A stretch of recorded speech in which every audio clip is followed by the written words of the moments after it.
Assalamualaikum warahmatullahi wabarakatuh. Perkenalkan, nama saya Tri Zahrani Tazkira dari Prodi Bimbingan dan Konseling kelas B, jurusan Psikologi Pendidikan dan Bimbingan, Fakultas Ilmu Pendidikan, Universitas Negeri Makassar. Baiklah, di sini saya akan menjelaskan materi pertama tentang mengapa dan bagaimana pendidikan agama Islam diajarkan di perguruan tinggi. Pendidikan merupakan proses budaya untuk meningkatkan harkat dan martabat manusia dan berlangsung sepanjang hayat yang dilaksanakan di lingkungan keluarga, sekolah, dan masyarakat. Karena itu, pendidikan merupakan tanggung jawab bersama antara keluarga, masyarakat, dan pemerintah. Namun, berbagai masalah muncul dalam proses pembelajaran PAI. Materi yang boleh dikatakan secara nasional, banyaknya materi ajar dan kurang bervariasinya pengajar dalam menyampaikannya, ditambah lagi dengan alokasi waktu yang kurang memadai, menjadikan mahasiswa kurang bergairah dalam menyerap perkuliahan.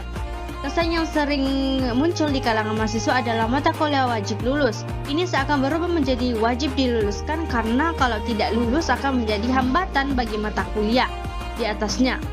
Secara sederhana bisa juga dikatakan bahwa mahasiswa wajib lulus dan sang dosen wajib meluluskan. Tentu ini menjadi masalah yang cukup serius sepanjang yang saya ketahui. Telah dilakukan perbaikan upaya peningkatan mutu pendidikan agama Islam di perguruan tinggi, baik bagi staf pengajarnya, materi kurikulum, dan penambahan jumlah SKS-nya. Namun selalu terkendala di lapangan oleh berbagai faktor. Misalnya, staf pengajar yang belum seragam dalam pendekatan pembelajaran PAI karena latar belakang disiplin itu masing-masing dalam bidang-bidang. Materi kurikulum yang ditetapkan secara nasional seringkali membuat staf pengajar tidak mampu melakukan improvisasi sehingga tidak jarang kelas menjadi monoton. Dilihat dari jumlah tatap muka sudah jelas tidak memadainya dengan 2 SKS. Berbagai upaya dilakukan untuk menambah jam pelajaran PAI, namun jawabannya yang sering didengar adalah sudah begitu banyak beban mata kuliah mahasiswa yang harus bangun, terutama melihat perubahan pola pikir mahasiswa dan mengembangkannya ilmu pengetahuan. Perlu berbagai upaya untuk mengoptimalkan buku ID Islam dan disiplin ilmu. Perlu pengembangan PAI melalui pendekatan ilmu yang diikuti oleh masing-masing program studi mahasiswa dengan melihat masing-masing subpokok batasan melalui disiplin ilmu tertentu sebagai pengayaan PAI di perguruan tinggi. Untuk mahasiswa politik, hal ini dirasakan masih belum memadai dan perlu dikembangkan. Pendidikan agama merupakan upaya sadar untuk menetapkan ketentuan Allah sebagai pedoman dan dasar para peserta didik agar berpengetahuan keagamaan dan handal dalam menjalankan ketentuan-ketentuan Allah secara keseluruhan. Nah, dijelaskan bahwa pendidikan agama adalah pendidikan yang memberi pengetahuan dan membentuk sikap, kepribadian, dan keterampilan peserta didik dalam mengamalkan ajaran agamanya yang dilaksanakan sekurang-kurangnya melalui mata pelajaran atau kuliah pada semua jalur, jenjang, dan sejenis pendidikan. Sedangkan pendidikan keagamaan adalah pendidikan yang mempersiapkan peserta didik untuk dapat menjalankan peran yang menuntut penguasaan pengetahuan dan tentang ajaran agama atau menjadi ahli ilmu agama dan mengamalkan ajaran agamanya. Jadi, pendidikan agama Islam adalah usaha yang berupa pengajaran, bimbingan, dan asuhan terhadap anak agar kelak selesai pendidikannya dapat memahami, menghayati, dan mengamalkan agama Islam serta menjadikan sebagai jalan kehidupan, baik pribadi maupun kehidupan masyarakat. Nah, bagaimana PAI diajarkan di perguruan tinggi? Pendidikan agama Islam masih tetap ada di dalam perguruan tinggi, yaitu karena untuk memberikan landasan pengembangan pada kepribadian mahasiswa agar menjadi kaum intelektual yang senantiasa beriman dan mengingat Tuhan Yang Maha Esa, memiliki budi pekerti yang baik, dan juga mampu berpikir kritis dan bersikap rasional. Peran penting agama atau nilai-nilai agama dalam bahasa ini didasarkan pada lingkungan lembaga pendidikan, khususnya perguruan tinggi. Salah satu mata kuliah dalam lembaga pendidikan di perguruan tinggi yang sangat berkaitan dengan perkembangan moral dan perilaku adalah pendidikan agama. Mata kuliah pendidikan agama pada perguruan tinggi termasuk ke dalam kelompok MKU, kelompok mata kuliah yang menunjang resep kepribadian dan sikap sebagai bekal, yaitu mahasiswa memasuki kehidupan bermasyarakat. Mata kuliah ini merupakan pendamping bagi mahasiswa agar bertumbuh dan kokoh dalam moral dan karakter agamaisnya, sehingga ia dapat berkembang menjadi cendekiawan yang tinggi moralnya dalam mewujudkan keberadaannya di tengah masyarakat. Pada hakikatnya di dalam kehidupan semuanya mengandung unsur pendidikan, karena interaksi dengan lingkungan dan hal yang penting adalah bagaimana peserta didik menyesuaikan diri dan menempatkan diri dengan sebaik-baiknya dalam hal itu dengan organisasi. Pendidikan agama Islam merupakan pendidikan yang sangat penting bagi semua manusia. Pendidikan agama Islam dilakukan pendidik terhadap anak didik untuk pengenalan tentang ajaran-ajaran Islam agar nantinya setelah selesai dari pendidikan itu, ia dapat memahami, menghayati, dan mengamalkan ajaran-ajaran agama yang telah diyakininya secara menyeluruh serta menjadikan ajaran agama Islam sebagai suatu pandangan ajaran. Pendidikan agama Islam sebagai salah satu aspek dasar dan pendidikan nasional Indonesia yang harus mampu memberikan makna dari hakikat pembangunan nasional.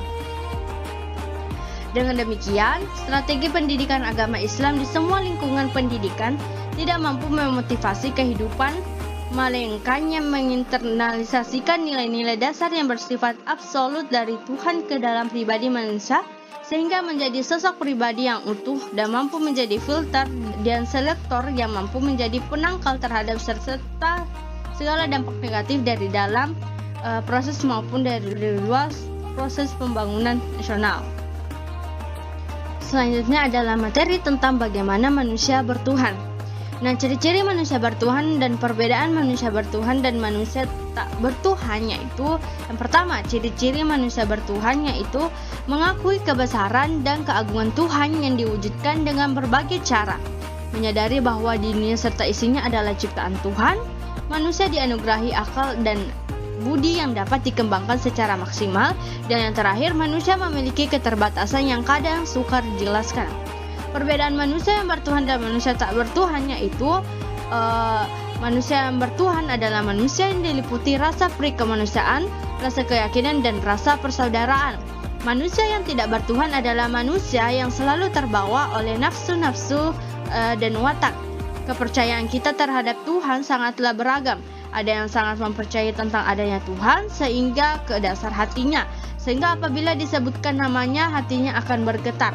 Ada juga yang hanya sekedar percaya saja tentang Tuhan mereka, tanpa adanya pemahaman yang benar tentang Tuhan mereka. Nah, mengapa manusia memerlukan spiritualitas? Modernisasi dan globalisasi membuat ruang spiritual dalam diri kita mengalami krisis yang luar biasa hebat. Kita tidak lagi sempat untuk mengisi ruang spiritual dengan hal-hal yang baik dalam hidup kita. Justru sebaiknya kita lebih terbiasa mengisinya dengan hal-hal buruk yang menjadikan ekspresi kehidupan kita tampak ekstrim dan beringas. Hal itu dengan sendirinya menjadikan hidup kita terpental jauh ke pinggiran eksistensi diri, yang dalam bahasa teologi keagamaan dan dinisbatkan dengan terpentalnya diri kita dari Tuhan sebagai asal dan orientasi akhir kehidupan kita. Spiritualitas merupakan puncak kesadaran ilahiyah menurut Saifuddin Aman dalam tren spiritualitas milenium ketiga. Spiritualitas membuka kita mampu memperdayakan seluruh potensi yang diberikan Tuhan untuk melihat segala hal secara holistik sehingga kita mampu untuk menemukan hakikat kesejatian dari setiap fenomena yang kita alami. Dalam bahasa yang sedikit berbeda, Syahirin Harahap dalam Membalikkan Jarum Hati mendeskripsikan mereka yang memiliki kesadaran atau kecerdasan spiritual sebagai orang-orang yang mampu mengarungi kehidupan dengan panduan hati nurani, rohani yang kuat, karena bimbingan maksimal hati nurani tersebut akan membuat orang lebih dinamis, kreatif, memiliki etos kerja tinggi, dan lebih peduli serta lebih santun. Perkataan ilah yang selalu diterjemahkan Tuhan dalam Al-Quran dipakai untuk menyatakan berbagai objek yang dibesarkan atau dipentingkan manusia. Misalnya dalam surat Al-Furqan ayat 43, dalam surah Al-Kasyas ayat 38, perkataan ilah dipakai oleh Fir'aun untuk dirinya sendiri. Bismillahirrahmanirrahim. Wa qala fir'aun ya ayyuhal malu ma alimtu lakum min ilahin ghair فأوكد لي يا هامون على الطين فاجعل لي شرحا لعلي أطلع إلى إله موسى wa inni lazunnuhu minal qazin. Dan yang artinya, dan Fir'aun berkata, wahai para pembesar kaumku, aku tidak mengetahui ada Tuhan bagimu selain aku. Maka bakarkanlah tanah liat untukku, wahai Haman, untuk membuat batu bata. Kemudian buatkanlah bangunan yang tinggi untukku agar aku dapat naik melihat Tuhannya Musa. Dan aku yakin bahwa dia termasuk pendusta. Quran Surah Al-Qasas 28 ayat 38. Selanjutnya, cara meyakini dan mengimani Tuhan. Ditinjau dari segi yang umum dan yang khusus, ada dua cara beriman kepada Allah Subhanahu wa Ta'ala, yaitu bersifat ijmal. Cara beriman kepada Allah Subhanahu wa Ta'ala bersifat ijmal maksudnya adalah bahwa kita mempercayai Allah Subhanahu wa Ta'ala secara umum atau secara garis besar. Yang B, bersifat tafsili. Cara beriman kepada Allah Subhanahu wa Ta'ala yang bersifat tafsili maksudnya adalah mempercayai Allah secara rinci. Kita wajib percaya dengan sepenuh hati bahwa Allah memiliki sifat-sifat yang berbeda dengan sifat-sifat makhluknya. Dalam hal iman memiliki dua aspek, yaitu keyakinan dan indikator praktis. Jika mengacu pada penjelasan di atas, keyakinan bisa dijelaskan sebagai alasan konsep dalam hal ini, konsep ketuhanan, sehingga dia menjadi hukum akal budi, berarti hukum sebab dan akibat, identitas diri sendiri, dan memengaruhi penilaian atas segala hal implementasi penuh. Indikator keyakinan yang sebenarnya dapat ditentukan dari sikap dan perilaku manusia. Pemilik keyakinan yang harus dibuktikan dengan keadilan menjadi indikator praktis dari keyakinan ini. Indeks kepercayaan praktis dan terukur bisa dijadikan tolak ukur seseorang untuk menilai orang lain. Apakah dia orang baik atau tidak? Masih belum bagus. Indikator iman tersirat Nabi setidaknya ada 73 macam. Dari singkatkan yang sederhana hingga duri di jalan umum sampai indikator abstrak seperti cintai Allah dan Rasulnya lebih dari yang lain. Berdasarkan penjelasan di atas, maka menilai seseorang sebagai sesat ini bukan kafir. Anda tidak dapat melihatnya dari imamnya, karena imam tidak berwujud, digunakan sebagai patokan untuk mengevaluasi keyakinan, dan keyakinan kufur sendiri adalah amalnya. Sebagai indikator praktis bisa diukur. Oleh karena itu, kita tidak boleh santai menuduh orang sebagai bidah, dan penilaian ini hanya berdasarkan asumsi dan opini sepihak. Selanjutnya adalah bagaimana agama menjamin kebahagiaan. Berbicara tentang arti kebahagiaan sejati atau kebahagiaan hakiki, Islam mempunyai pandangan mengenai pengertian atau arti dari kebahagiaan sejati. Berdasarkan dalil dari firman Allah Subhanahu wa Ta'ala dalam kitabullah Al-Quran dan juga dalil hadis Nabi Muhammad SAW, kebahagiaan sejati seseorang tidak bisa diukur dengan banyaknya harta atau kekayaan, status atau pangkat sosial dalam kemasyarakatan atau semua kemewahan yang dimiliki oleh seseorang. Kebahagiaan yang sesungguhnya atau sejati terletak pada ketenangan hati seseorang. Sudah banyak orang yang kaya raya dengan harta kekayaan mereka. Namun, kekayaan yang mereka miliki tidak bisa menjadikan hati mereka menjadi tenang. Akan tetapi sebaliknya, justru harta kekayaan yang mereka kumpulkan membuat hati mereka lalai, lupa dan sibuk untuk senantiasa mengejar kekurangan. Hal ini karena beberapa harta, benda dan kekayaan yang mereka memiliki masih saja mereka anggap kurang. Hal ini sudah dijelaskan oleh Allah Subhanahu wa Ta'ala dalam firman-Nya yang berikut. Bismillahirrahmanirrahim. Ul maqabira zurtumu hatta taqasurul alhaqum. Artinya, permegah-megahan telah melalaikan kamu sampai kamu masuk ke dalam kubur. Quran Surah Al-Takatsur ayat 1-2. Sumber kebahagiaan sejati adalah ketenangan hati atau ketenangan jiwa yang merupakan anugerah dari Allah Subhanahu wa Ta'ala yang sangat berharga. Setiap orang pasti menginginkannya, namun hanya sedikit sekali orang yang mendapatkannya. Hal ini karena banyak manusia yang melupakan penciptanya, melupakan zat pemberi kebahagiaan, dan melupakan tentang zat sang pencipta ketenangan di dalam jiwa atau hati yang sebenarnya. Allah telah menjelaskan dalam firman-Nya, Bismillahirrahmanirrahim. Aliman Allah wa kana wala'udis samawati junudu walillahi imana hum ma'a imana la yazdadu ul-mu'minina qulubi fis sakiyanati anzala allazi huwa hakim. Artinya, dialah yang telah menurunkan ketenangan ke dalam hati orang-orang mukmin supaya keimanan mereka bertambah di samping keimanan mereka yang telah ada. Dan kepunyaan Allah tentara langit dan bumi, dan Allah maha mengetahui lagi maha bijaksana. Quran Surah Al-Fatih ayat 4. Yang dimaksud dengan tentara langit dan bumi adalah penolong yang dijadikan Allah bagi orang-orang mukmin seperti malaikat-malaikat, binatang-binatang, angin, dan lain sebagainya.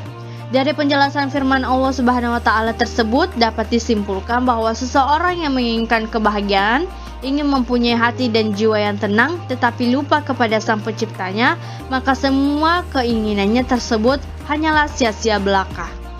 Oleh sebab itu, untuk mencari dan kemudian mendapatkan kebahagiaan sejati adalah dengan cara selalu mengingat Allah Subhanahu wa taala, berusaha selalu untuk memperoleh ketenangan dalam jiwa dan hatinya dengan bertakwa kepada Allah dengan sebenar-benarnya takwa. Allah Subhanahu wa taala adalah pemberi ketenangan kepada siapapun yang dikehendakinya. Sebagaimana firman Allah Subhanahu wa taala yang lain, "Ana man ilaihi wa yahdi yasha'u man yudillullahu inna qul rabbi mina ayat alaihi anzila laula kafarul ladzina wa yaqul."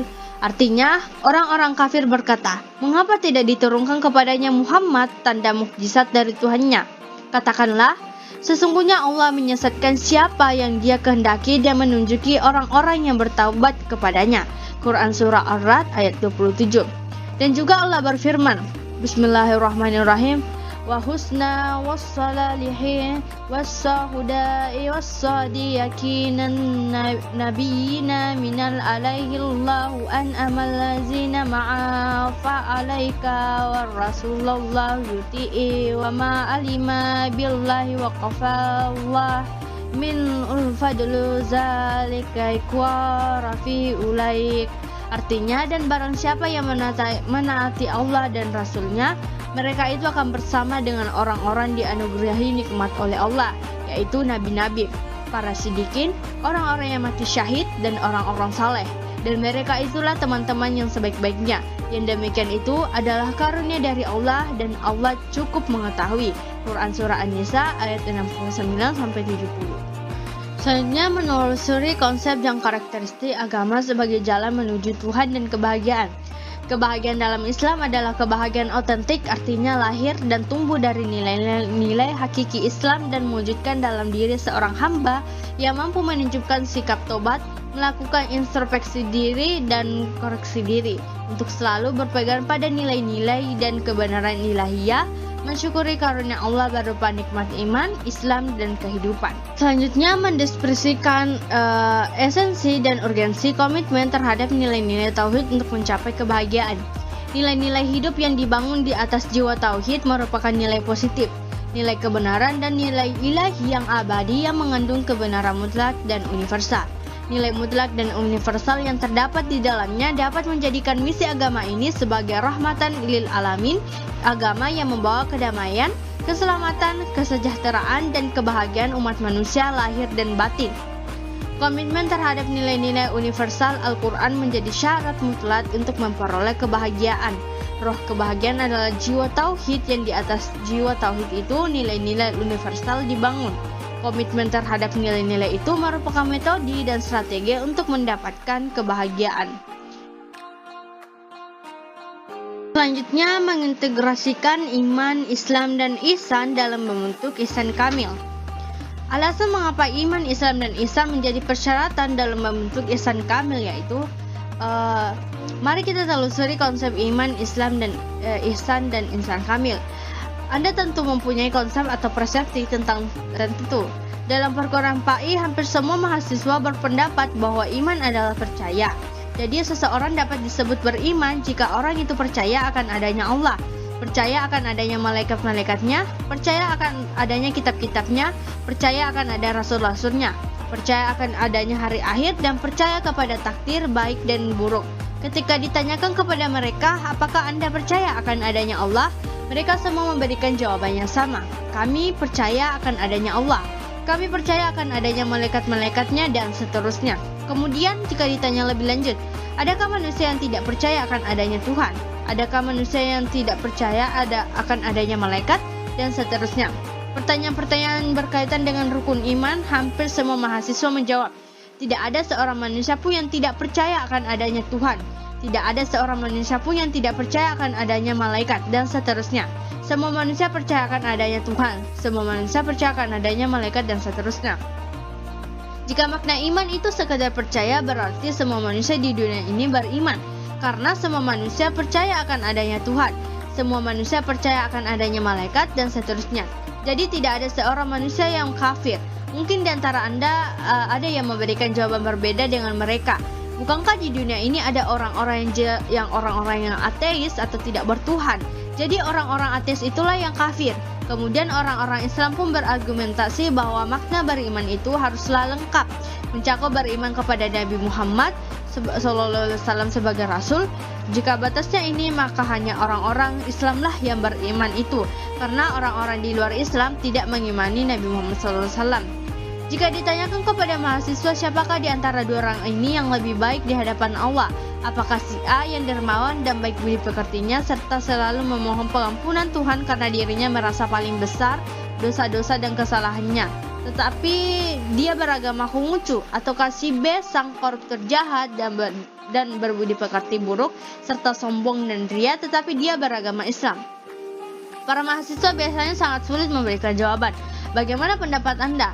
Term ihsan dan ihsan kamil mungkin merupakan dua term yang relatif asing atau kurang diketahui oleh kaum muslimin. Ketika ditanyakan kepada mahasiswa apa itu ihsan, beberapa mahasiswa memberikan jawaban, ihsan adalah menjalankan ibadah seolah-olah kita melihat Allah. Kalaupun kita tidak dapat melihatnya, Allah melihat kita. Sampai di sini saja pengetahuan orang Islam kebanyakan tentang ihsan. Bagaimanakah dengan Anda? Apa makna ihsan menurut Anda? Term ihsan kamil merupakan konsep yang lebih asing lagi bagi kebanyakan kaum muslimin. Term ini mungkin hanya dikenal di kalangan muslimin sufi saja. Apakah Anda mengenal apa dan siapa ihsan kamil itu? Ada orang mengatakan belum tentu setiap muslim pasti beriman atau mukmin. Karena bisa jadi imannya sangat lemah sehingga hatinya tidak meyakini dengan keimanan yang sempurna walaupun dia melakukan amalan-amalan lahir dengan anggota badannya. Status orang seperti ini hanyalah muslim saja dan tidak tergolong mukmin dengan iman yang sempurna. Setiap mukmin pasti muslim karena orang yang telah beriman secara benar pasti akan merealisasikan iman dengan melaksanakan amal-amal Islam secara benar pula. Sebagaimana Allah Subhanahu wa taala berfirman, orang-orang Arab Badui itu mengatakan, "Kami telah beriman." Katakanlah, kalian belum beriman, tetapi hendaklah kalian mengatakan, "Kami telah berislam." Quran Surah Al-Hujurat 49 ayat 14. Baiklah, jadi kesimpulannya itu iman, Islam, dan ihsan merupakan tiga rangkaian konsep agama Islam yang sesuai dengan dalil iman. Islam dan ihsan saling berhubung karena seseorang yang hanya menganut Islam sebagai agama belumlah cukup tanpa dibarengi dengan iman.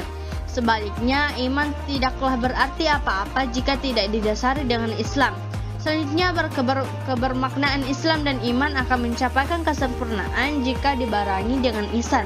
Sebab ihsan merupakan perwujudan dari iman dan Islam yang sekaligus merupakan cerminan dari kadar iman dan Islam itu sendiri.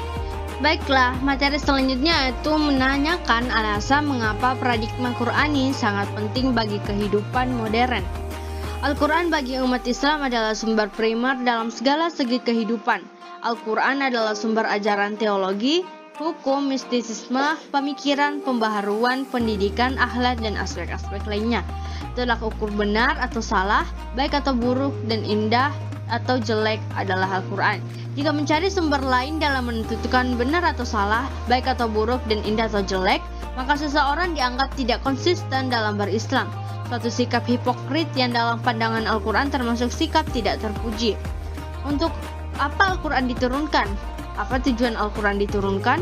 Yusuf Al-Qaradawi menjelaskan bahwa tujuan diturunkannya Al-Quran paling tidak ada 7 macam, yaitu meluruskan akidah manusia, meneguhkan kemuliaan manusia dan hak-hak manusia, mengarahkan manusia untuk beribadah secara baik dan benar kepada Allah, mengajak manusia untuk menyucikan rohani, membangun rumah tangga yang sakinah dan menempatkan posisi terhormat bagi perempuan, membangun umat menjadi saksi atas kemanusiaan, mengajak manusia agar saling menolong. Nah, di sini saya akan menjelaskan tentang rangkuman tentang kontribusi paradigma Qur'ani dalam menyelesaikan problem kehidupan modern.